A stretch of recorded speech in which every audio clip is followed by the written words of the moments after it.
tell me your story, for you're gone.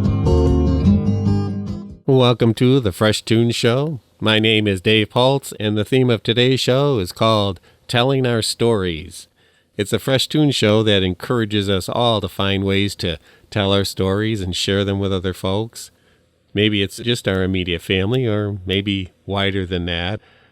I'm going to be sharing the last parts of my mom's story. The last few months I've been sharing little segments of the documentary, but because my mom just recently died from the COVID-19 disease, I'm going to wrap up her story and share the last 3 parts of it today. The first part of the story that I'm going to share today is the story of when she moved to the big city. It was later during the Depression era that she moved to Rochester, New York, from growing up on a little farm in central New York near the Finger Lakes. So it was a big jump for her, and now I'll let her tell the story. When I came to Rochester, my parents brought me up on a Saturday. To me, it was just like going to New York City with all the big lights and all the big buildings after coming from the country. And we went to see a movie to make the time go a little faster. But I do not remember what the movie was about. All I kept thinking was, I'm here to stay, I'm here to stay, I'm here to stay. And after the movie was over, we went to the place where I was to stay, met the people that lived there. My parents said goodbye, kissed me, and left to go home. I was so homesick the next day. When I got up into the morning at this home that I was staying in, they had 2 girls. One was 12 and one was 6. And when I got up in the morning and they were downstairs and they were throwing shoes at each other and having a little sister fight, I couldn't imagine what I had gotten into. After lunch, I said, I want to just go out for a walk to get familiar a little bit with the surroundings of where I was living. And the 2 girls were out on their bikes riding, and so they wanted to walk with me. So we went to what they called Wide Waters at the time. It was near Cobb's Hill. And while we were there, walking around, the little 6-year-old was on a bicycle path, and she turned her bicycle and went down a hill right into Cobb's Hill Lake, almost. The bicycle big wheels stuck into the mud, thank goodness. And I ran down the hill and pulled her back up again, and we went back home fast. After that, my homesickness just left. I had to just forget about myself for just a couple of seconds as I thought she was going in the water. My homesickness left, and I was never homesick after that. The first time that I went back to my home where my father and mother lived, I was to come back on New Year's Eve so that I could sit with the children that were there while the parents went out to a party. In the meantime, we had a big snowstorm, and I could not get out of my country home. So the next morning, I went back on the train, and I called the lady where I was staying to explain to her why I could not get home in time to take care of her children the night before. And she was very, very angry with me. So after that little discussion, the RBI placed me in another home, which was at a doctor's home on South Goodman Street. They had just one little boy that I was to look after. That was an interesting place that I went to live because the people were Jewish, and me in my country, bringing up, did not know too much how they lived, what I noticed was that their food was so different. And I didn't eat right with them. I ate in the kitchen and they ate in their dining room. I did do the cooking for them, but it was just such an unusual situation that I didn't really eat that much. The food was so different, but I didn't get enough to eat. So I would buy some cookies myself and take them up to my bedroom and have cookies at night, which I wasn't supposed to do. I was not to take food into my bedroom. Catherine, are you in there? Oh, how good they tasted. I was so hungry. After eating sour cream, which was their main staff of life, I guess, the cookies just tasted so good. Hey, you're not eating in there, are you? After I graduated from the RBI, I didn't realize the condition that was going on in my parents' farm, that they were struggling to make the payments and were not producing enough to make the payments, that they were going to have to lose the farm. $100 here, well, I got a job at a doctor's office, not too far from where I lived. I could walk to work each day. I learned a lot at the doctor's office because he wanted help sometimes with doing some tests and things. So he was teaching me how to do tests and looking at what do you call it? The microscope, and find blood cells and find different things that I wasn't familiar with, of course. But I did learn a lot of things working for the doctor. I did not get out of there sometimes until after 10 o'clock at night, and I would walk home to my apartment. I was never scared or feared anybody hurting or anything, but I'm sure I would not do that today. When I started working there, I think I got $18 a week, and I finally did get up to $21 a week after I was there probably a year or so. I rented a room, which was right close to the church that I was attending, and I paid $3.50 a week for one room and the use of a kitchen. I stayed there until I got sick, and I went to stay with my friend from church until I got better. And when I came home, the landlord had put all my things out on the porch.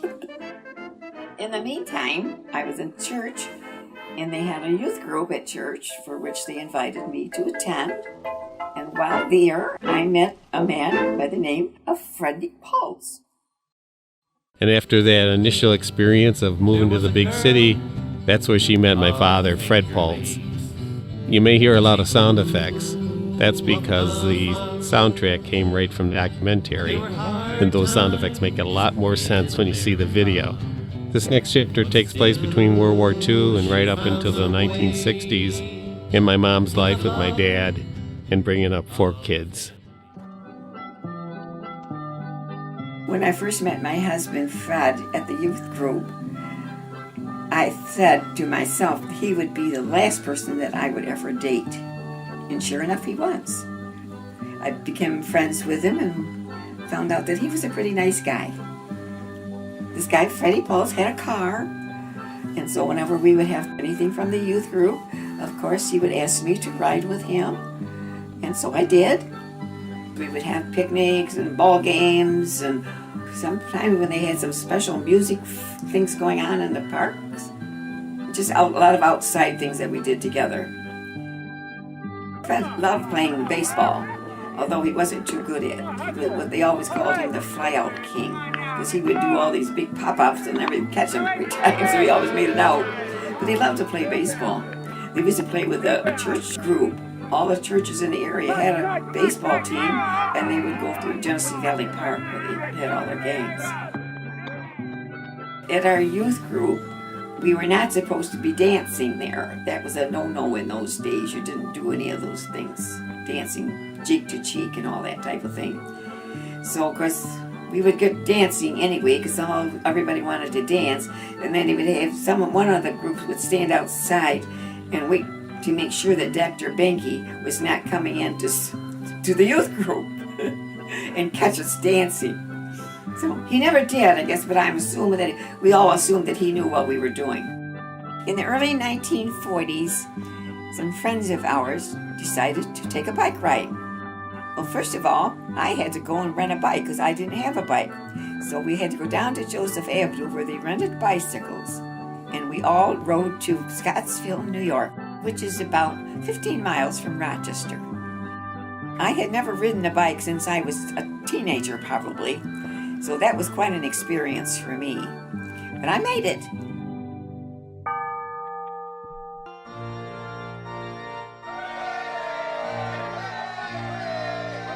When we were married, Fred worked at the Todd Company on University Avenue, where they made checks.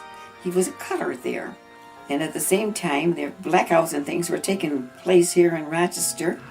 And so he worked for the Civil Defense.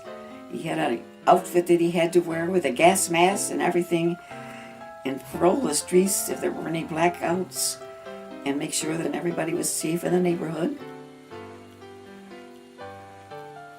During the war, we were rationed on sugar, coffee, gasoline. In fact, we had little stamps that we had to give every time we bought some of those items to make sure that they were equally distributed. One of the things that was rationed during the war was butter. And so we would buy a oleo, which was plain white, and there was a little pack of yellow coloring along in there, and you softened up that white pound of whatever it was, oleo, and then mixed yourself the yellow coloring in to get to look like butter. We were happy to hear when the war had ended because our best friend Ellsworth Lease and many other friends from church had served in war, and they had returned home, which we were very happy to hear. We really didn't know too much what was going on during the war until after the war was over, when we had heard what had been happening to the Jewish people. This was very hard to hear, and I hope this will never happen again.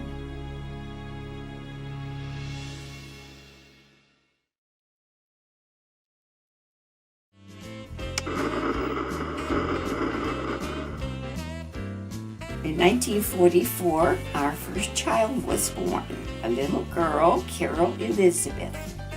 Fred was very excited, and I can still see the picture of him yet, standing in the door with a big grin on his face.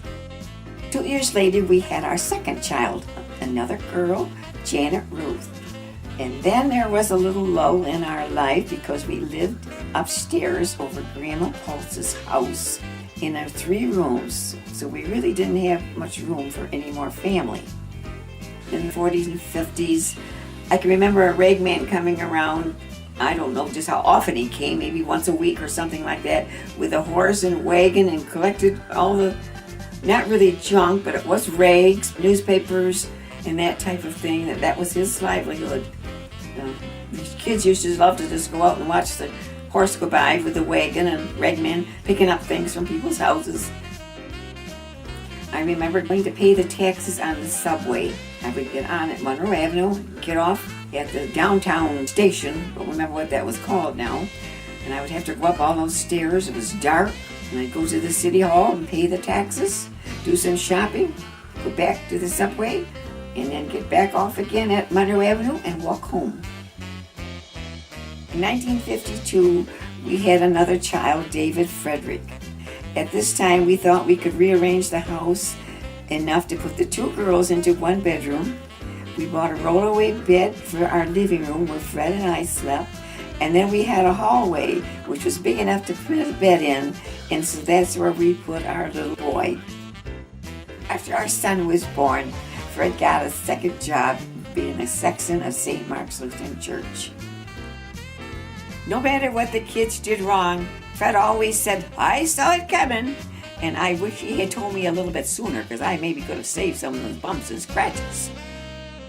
We got our first TV in the early 50s, and the reason we got one was because our children knew that our neighbors had one, and they wanted to be to their house all the time watching TV. So we decided that we had better get our own television. At least our children would be home where we knew what they were doing and up to. 55 seconds. Are you ready? We always liked watching the game shows. We especially enjoyed Beat the Clock because we had the game and we enjoyed playing that with our children. One in particular was the $64,000 question. I remember from having to rush home from our Lenten services, which are on Wednesday night, to see that show. It was on at 9 o'clock, and I'm sure the Lord was not pleased with that. Up until the time we sold our house on Nelson Street in the 1970s, we heated our house with coal. It would take a half a day to get the house warmed up. And by the time it warmed up, it was time to almost shut it off in the evening to go to bed. We had to shovel the ashes out, shovel the coal in, turn up the thermostat, and wait for it to warm up. I can remember the kids sitting in front of the registers, huddled up, because that's where the warm heat was coming from.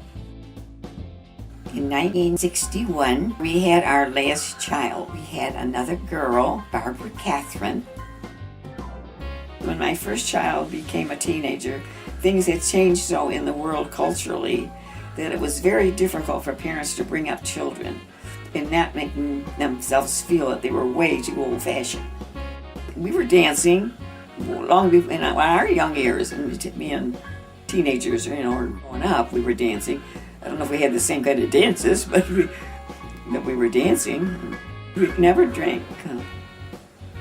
We never smoked. Well, I guess he did as a teenager or something, but I don't know what his father told him. It did something, he never smoked again.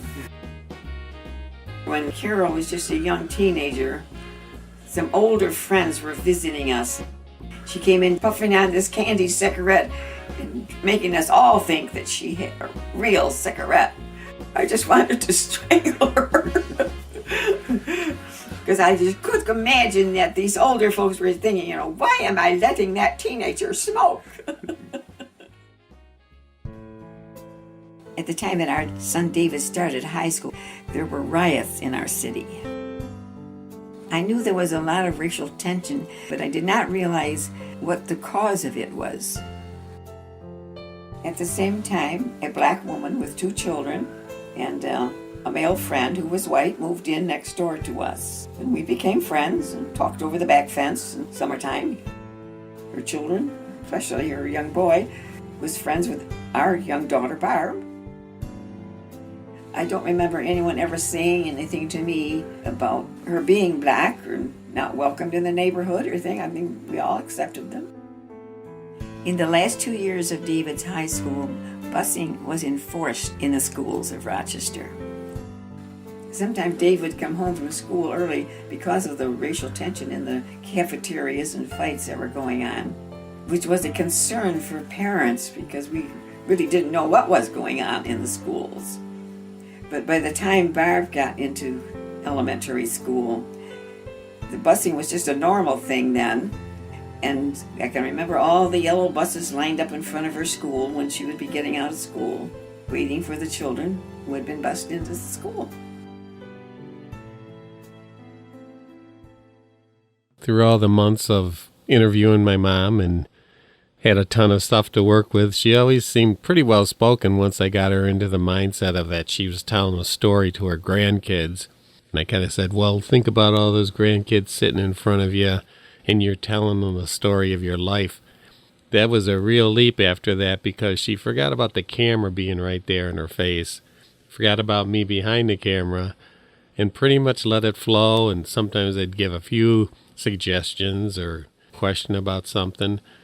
But pretty much when she got on a roll, and it shows in the expressiveness of her voice, and certainly in the documentary, you can kind of see it in her eyes. She actually went back to those time periods.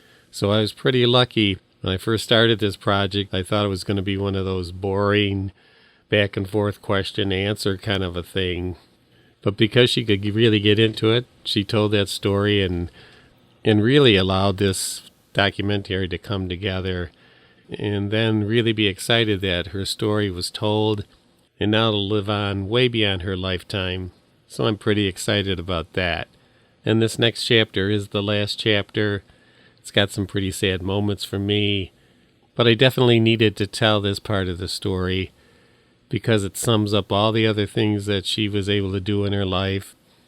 And now us kids are kind of carrying on some of the things that she gave us. But her love will live on. And here's the last chapter.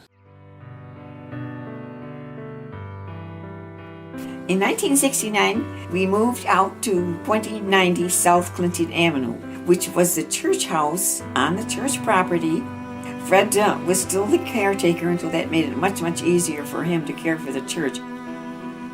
When Fred fully retired, we bought a little house on Meadowbrook Road.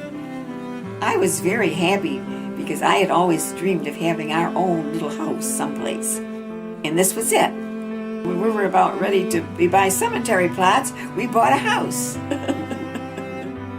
In our retirement years, we were able to do a little traveling. So we were able to go to Arizona, North Carolina, to visit all of our children, grandchildren, and great-grandchildren. Early in the 1990s, a group from St. Mark's decided to work at the soup kitchen 1 day a week. We went down to St. Peter and Paul's Church on East Main Street, which was a nice big church and had a nice big basement. And it was always nice and cool down there to serve all the guests that came, and there were many.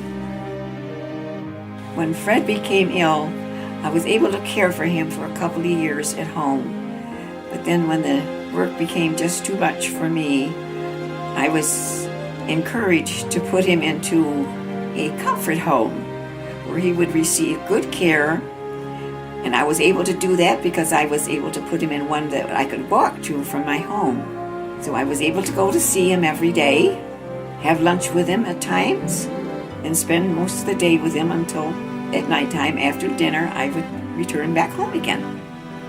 There were a few nights that they even put an extra cot into the room and I was able to stay all night with Fred. And I was so happy that I was there the morning that he took his last breath. I was very happy with the care that he got at St. John's home. They were very attentive to him and helped him in any way that they could. I still keep in contact with St. John because I have joined St. John's Auxiliary, which we help in any way we can with the people who are living there at this time. And I really enjoy that. Almost 92, I still enjoy my little house, which was really our first house that we owned together. And it's just so good to have the peace and quiet and to do the things I enjoy doing and to be able to sit down when I'm tired without feeling guilty. And I just really enjoy living.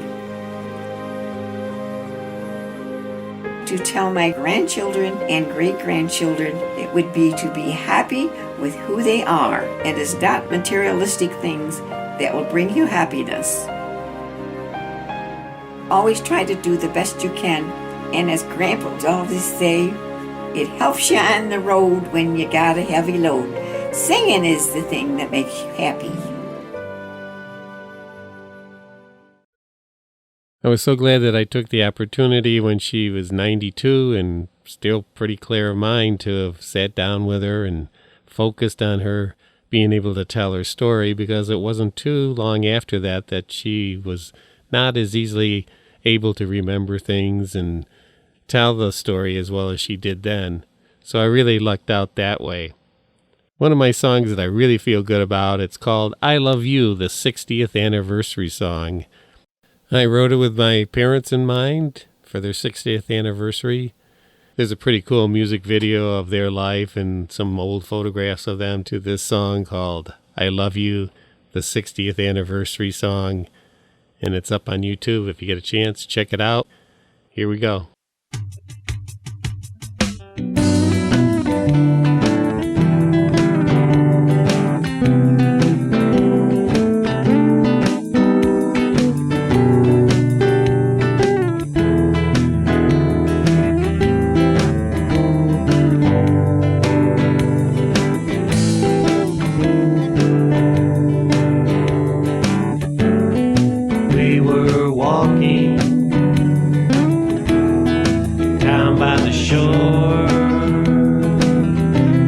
I took your hand and I said these words.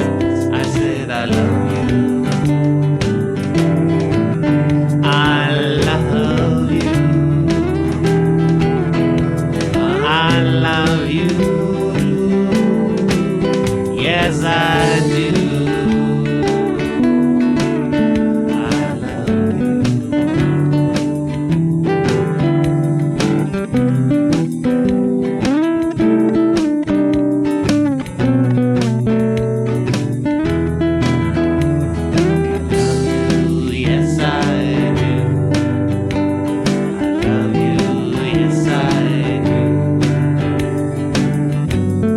We've been together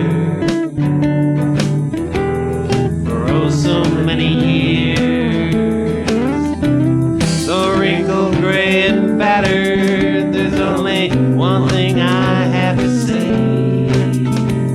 I love you. I love you. I love you. Yes, I do.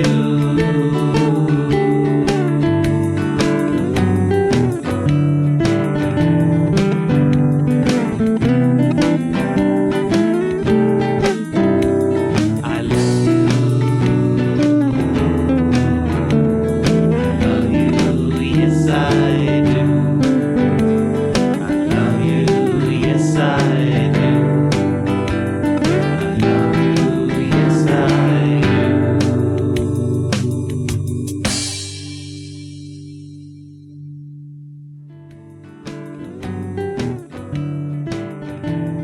I've only got time for one more song today, and I would certainly be amiss if I didn't play the Girl of the Finger Lakes theme song called When Love Is All You've Got. There was a girl of the Finger Lakes, and she grew up on a farm. There were hard times in America, but still she found some way with the love of her family and a faith in God above. She did her chores joyfully, although the chickens were not her friends. Well, they sold their crops and they ate what they could not, prepared their food with joy and they savored every crumb. There was a girl of the Finger Lakes, and she grew up on a farm. There were hard times in America, but still she found some way. She walked to school every day. In that one room she learned her ABCs. Only a baked potato for her lunch, but it warmed her to the core. On Sunday she'd sing her praise to Jesus for everything they had. It might not seem like much when love is all you've got, but gold will never feed your soul. It might not seem like much when love is all you've got, but gold will never feed your soul.